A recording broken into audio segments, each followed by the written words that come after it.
Merci, Monsieur le Président. Mesdames, Messieurs, chers collègues, merci de m'accorder quelques minutes d'attention en ce début de conseil. Il y a 4 semaines, Solèze a fait un gros titre pour un événement dont je me serais bien passé. Le 13 mars dernier, 5 h du matin, appel des pompiers sur le téléphone d'astreinte. Accident à la gare de triage. 2 wagons de bioéthanol renversés à Ciblin. Un convoi qui suivait a percuté le premier convoi. Le préfet a engagé le plan Orsec, transport de matières dangereuses. 25 véhicules et 65 pompiers sont mobilisés. Les routes ne sont pas coupées. Les trains sont déroutés à partir de Givors vers l'autre côté du Rhône. On vous tient au courant dans la journée. 11h07, même jour, mail de l'Agence régionale de santé, je cite, 2 wagons contenant du bioéthanol hautement inflammable ont déversé 40 tonnes d'éthanol en 2 heures. Je vous demande d'informer les usagers par tout moyen à votre disposition et sans délai de ne plus utiliser l'eau pour la consommation humaine. Les personnes concernées pourront réaliser à leurs frais des analyses pour vérifier l'absence d'éthanol dans leur puits privé. 2 messages et rien d'autre, ni dans la journée de l'événement, ni dans les jours, ni même les semaines qui ont suivi. Voilà, tout est dit. Tout, peut-être pas finalement. Savez-vous que les pompiers convoqués sur le site ont attendu près d'une demi-heure devant le portail de la gare avant qu'on leur ouvre? Plan Vigipirate oblige. Savez-vous dans quel état de panique les pompiers ont trouvé les agents travaillant sur le site?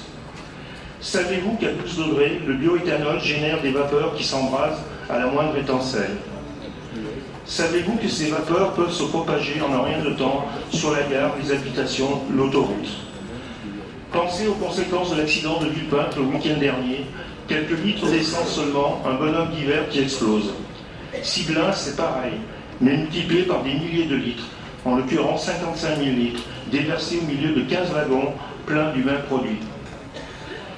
Savez-vous aussi que le vent dominant souffle en direction du nord et qu'un accident impliquant des matières toxiques suivra le même chemin que le nuage noir de la raffinerie qui vous a tant ému il y a quelques mois? Solèze, de par sa situation aval, serait peut-être moins touchée, mais la population de l'agglomération jusqu'au port de la Croix-Rousse pourrait bien regretter, pardonnez-moi l'expression, le bon vieux temps des particules fines. La gare de triage est un vrai danger, je l'ai dit ici même, à plusieurs reprises. La dernière fois, c'était en mars 2016, au sujet d'un PPRT qui est rien sur la gare.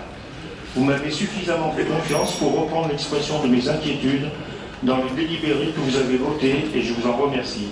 Comme je remercie le président de la métropole pour avoir saisi l'état de la question. 1 an plus loin, quel bilan? Résumons.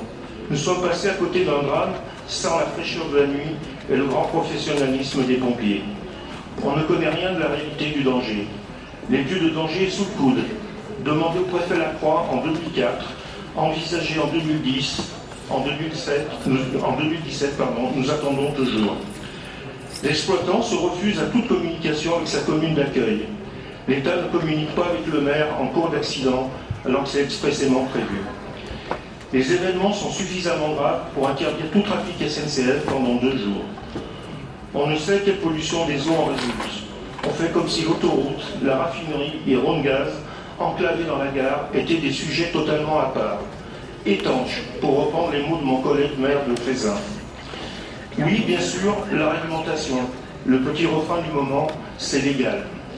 Parce qu'évidemment, si les tonnes de bioéthanol déversées se transforment en vapeur, se propageant sur l'autoroute, la raffinerie, les zones habitées ou sur la gare au milieu des 500 wagons, la légalité sera le rempart imparable du moindre désastre. Mais si l'État est tellement convaincu de maîtriser le sujet, pourquoi tarder?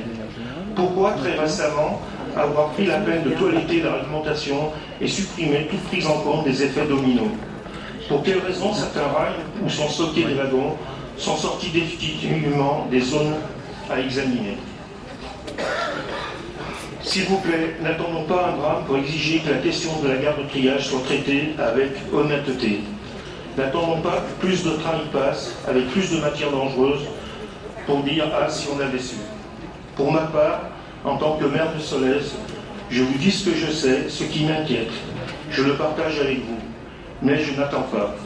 Pour ma part, en tant que maire de Solèze, je suis convaincu que la réglementation est illusoire, qu'elle ne protégera pas ma population, ni celle des communes voisines, ni celle de la métropole. Je sais que le danger est réel et que les faits sont têtus. Je vous remercie.